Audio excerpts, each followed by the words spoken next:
अबको 4 महिनामा नेपालले 6 वटा इन्टरनेसनल क्रिकेट प्रतियोगिता खेल्दैछ। अस्ट्रेलिया, मलेसिया, जापान, ओमान र आफ्नै घर कीर्तिपुरमा।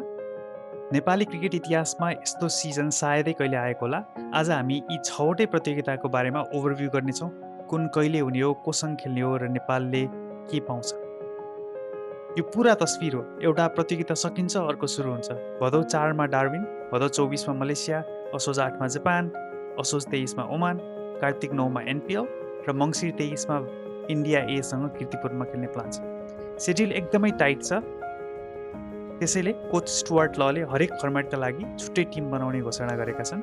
यो क्यालेन्डर एउटै टिमले धान्न पनि सक्दैन। पहिलो प्रतियोगिता टप एन्ड टी20 सिरिज हो। अस्ट्रेलियाको डार्विनमा भदौ 4 देखि 14 सम्म अर्थात् भदौ 20 देखि 30 अगस्त। यहाँ जाने नेपाल ए टिम हो। कप्तान अनिल कुमार शाह छन्। 15 जनाको टिम स्क्रिनमा देखाइएको छ। रोहित, दिपेन्द्र, सन्दीप यसमा छैनन्, तर कुशल बुर्तेल, कुशल मल्ल, लोकेश पम, रिजन ढकाल लगायतका इन्ट्रेस्टिङ प्लेयर्सहरू भएको हुनाले यो हामी सबैले हेर्नेछौँ नेपालको पर्फर्मेन्स कस्तो हुन्छ भनेर। नेपालले 6 खेल खेल्छ। यी 6 खेल आधिकारिक टी20 इन्टरनेसनल होइनन्। यो क्रिकेट अस्ट्रेलियाको घरेलु प्रतियोगिता हो। यसमा नेपालको लक्ष्य ट्रफी हुने छैन, किनभने नेपाल फुल टिम जाँदाखेरि पनि ट्रफी जित्न सकेको थिएन लास्ट टाइम। युवा खेलाडीलाई अस्ट्रेलियाको पिच र गतिसँग अनुभव गराउनु यसको मुख्य लक्ष्य हुनेछ। त्यसपछि आउँछ एसिसी प्रिमियर कप। यो one of the most important tournaments हो नेपालले खेल्ने मलेसियामा। भदौ 14 देखि 27 अर्थात् 30 अगस्तदेखि 12 सेप्टेम्बरसम्म खेल्ने टुर्नामेन्ट छ। यो 50 ओभरको प्रतियोगिता हो। यहाँ खेल पूर्ण ओडिआई रूप फर्मेटमा हुनेछ। सन्दीप लामिछानेको फर्स्ट टेस्ट 4 वर्षपछि। Rohit Paudel as a batter मात्रै टिममा छन्। नेपाल ग्रुप एमा छ। हङकङ, मलेसिया, बहराइन र साउदी अरेबियासँग। पहिलो खेल भदौ 25 मा बहराइनसँग हुनेछ। सबैभन्दा कडा खेल 23 मा हङकङसँग हुनेछ सायद। यो प्रतियोगिता किन इम्पोर्टेन्ट छ भने एसिया कप 2027 जुन बङ्गलादेशमा हुँदैछ त्यसमा 6 वटा टिम खेल्नेछन्। भारत, पाकिस्तान, श्रीलङ्का, बङ्गलादेश पहिल्यै पक्का भइसकेका छन्। एउटा सिटको लागि यहाँ 10 वटा टिम भिड्दैछन्। युएई र ओमान अर्को ग्रुपमा रहेका छन् र नेपालले वान अफ देमसँग सेमिफाइनलमा र अर्कोसँग फाइनलमा खेल्ने चान्सेस एकदमै हाई छ। त्यसपछि आउँछ एसियन गेम्स। एसियन गेम्स जापानमा हुँदैछ। पुरुष क्रिकेट असोज 8 देखि 17 अर्थात् 24 सेप्टेम्बरदेखि 3 अक्टोबरसम्म हुनेवाला छ। 10 वटा टिम छन्। भारत, पाकिस्तान, श्रीलङ्का र बङ्गलादेशले ओडिआई ऱ्याङ्किङबाट आफ्नो आइसिसी ऱ्याङ्किङबाट सिधै क्वार्टर फाइनलमा बाई पाएका छन्। नेपाल ग्रुप एमा छ अफगानिस्तान र जापानसँग। तीमध्ये 2 टिम क्वार्टर फाइनलमा जान्छन्। त्यसैले नेपालले जापानसँग जिते क्वार्टर फाइनलमा पुग्ने पक्का हुनेछ।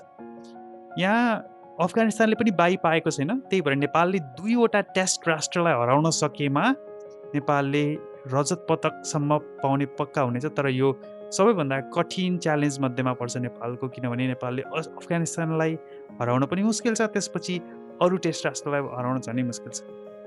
त्यसपछि पदकको बाटो पुग्नलाई चाहिँ मैले भर्खर भने जस्तै 2 वटा टेस्ट राष्ट्रलाई हराउन जरुरी छ। जापान बाहेक 2 टा जित निकाल्यो भने नेपालले इतिहास बनाउनेछ। त्यसपछि आउँछ आइसिसीको सिडब्ल्युसी लिग 2। नेपालको अन्तिम राउन्ड ओमानमा छ। असोज 23 देखि कार्तिक 2 सम्म अर्थात् 9 देखि 19 अक्टोबरसम्म। त्यहाँ नेपालले 4 खेल खेल्नेवाला छ। ओमानसँग 2, क्यानाडासँग 2। नेपालको पुरा चक्रकै अन्तिम 4 खेल हो। अहिलेसम्म स्कटल्यान्ड, अमेरिका, नेदरल्यान्ड्स नेपालको रिचबाट कम्प्लिटली बाहिर पुगिसकेका छन्। यो चार्टमा देख्न सक्नुहुन्छ। नेपालले भेट्न सक्ने भनेको ओमानलाई हो। त्यो पनि म्याथमेटिकली मात्रै पोसिबल छ। त्यसको लागि ओमानले बाँकी रहेका सबै 8 खेल हार्नुपर्नेछ र नेपालले 4 खेल जित्नुपर्नेछ। जुलाईमा नेपाल 5औं थियो। नेपालले 4 वटा खेल रिसेन्टली हारेपछि क्यानाडा र नामिबियाले उछिनेका छन्। त्यसपछि अब एनपिएल सिजन 3 को कुरा गरौँ। एनपिएल सिजन 3 दसैँ लगत्तै कार्तिक 9 देखि मङ्सिर 5 अर्थात् 26 अक्टोबरदेखि 21 नोभेम्बरसम्म हुने प्लान छ। 8 टिम खेल्नेवाला छन्। मिति राम्रोसँग मिलाइएको छ। दसैँ कार्तिक 8मा सकिनेवाला छ योपालि। त्यसपछि पुरै तिहारभरि गेम चलिरहन्छ। अक्सन भइसक्यो, सबैभन्दा महँगा खेलाडी आसिफ शेख भइसके। मैदान प्रसारक र विदेशी खेलाडी अझै फुल्ली डिसाइड भइसकेका छैनन्। तर सबैभन्दा इम्पोर्टेन्ट कुरा नेपाल प्रिमियर लिगको सक्सेसको सबैभन्दा डिटरमाइनिङ फ्याक्टर योपालि भनेको आइसिसीले स्याङ्सन गर्ने हुनेछ। आइसिसीले स्याङ्सन गर्नु भनेको चाहिँ यसलाई फर्मली रिकगनाइज गर्नु हो यो टुर्नामेन्टलाई। हामीले विदेशी खेलाडीहरू आफूले चाहेको मात्रामा लिएर आउन सक्छौँ। यसको लागि सर्टेन अब्लिगेसन्सहरू पुरा गर्नुपर्ने हुन्छ। तर आइसिसीले हामीलाई क्लियरली यो नभनिसकेको कारणले गर्दाखेरि, यो क्लियरली के कारण छन् भनेर पब्लिस नगरिसकेको कारणले गर्दा हामीलाई किन स्याङ्सन भएको छैन भनेर अझै थाहा छैन। तर हामी कुरिरहेका छौँ। आइसिसीले स्याङ्सन गरेमा रिसेन्टली टेस्ट राष्ट्रबाट खेलिरहेका खेलाडीहरूलाई नेपाली टिमले सोझै कन्ट्याक्ट गरेर ल्याउन सक्छन्। अहिले होल टुर्नामेन्टमा 4 देखि 5 जना सर्टेन नम्बर्स अफ प्लेयर्स मात्रै रिसेन्टली खेलेका, रिटायर नभएका रिसेन्टली खेलेका खेलाडीहरूलाई इन्टायर लिगमा लिएर आउन मिल्छ। तर स्याङ्सन गऱ्यो भने चाहिँ त्यो नम्बर ड्रास्टिकली इन्क्रिज हुनेवाला छ। अब कुरा गरौँ नेपालको one of the biggest fixtures Nepal versus India A Mangsir 23, 25 र 27मा अर्थात् 9, 11 र 13 डिसेम्बरमा कीर्तिपुरमा 3 T20 खेल हुनेछन्। क्यानले यो 10 जुलाईमै घोषणा गरिसकेको छ। यो किनभने ठुलो कुरा हो भने नेपाल आजसम्म भारतको सिनियर टिम अथवा ए टिम आफ्नै ग्राउन्डमा खेलाएको छैन। यो उनीहरूको 2 चोटि इन्डिया एसँगको खेल बाहिर विदेशमा भएको थियो। नेपालको लागि यो एकदमै इम्पोर्टेन्ट इभेन्ट हुनसक्छ।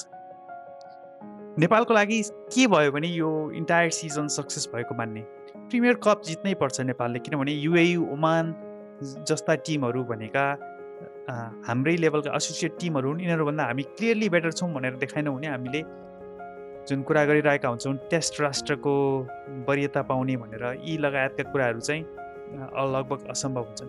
त्यसपछि एसियाडमा पदक ल्याउनु एउटा ठुलो अचिभमेन्ट हुन्छ। तर त्यसको लागि 2टा टेस्ट राष्ट्रलाई हामीले जित्न जरुरी छ, जुन चाहिँ एकदमै गाह्रो कुरा हो।